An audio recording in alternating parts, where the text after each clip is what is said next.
Praise the lord. Precious greetings in Jesus name. యేసుక్రీస్తు వారి ప్రశస్తమైన నామంలో మీకు శుభములు. ఈ ఉదయమున అత్యంత విలువైన దేవుని మాటలతో ఈ రోజును ప్రారంభించుకుందాం. చూడండి, కీర్తనల గ్రంథం 1వ అధ్యాయము 2వ వాక్యము.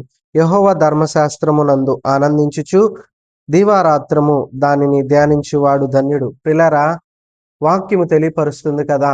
దేవుని వాక్యాన్ని మనము ధ్యానిస్తే ఆనందం ఉంటుంది, మన కుటుంబంలో సంతోషకరమైన రోజులు మనకు వస్తాయి. అట్టి రీతిగానే ఆ దావీదు గారు అంటాడు, దీవారాత్రమును దేవుని యొక్క వాక్యాన్ని ధ్యానించేవారు ధన్యులు. ఈ లోకములో వెండి బంగారాలు సంపాదించుకోవటం ధన్యత కాదు. ఆ భోగ వైభోగాలు, అదే విధముగా సుఖభోగాలు మనము పొందుకోవడము ఆ ధన్యత కాదు. దేవుని యొక్క వాక్యము చదవటమే ధన్యత.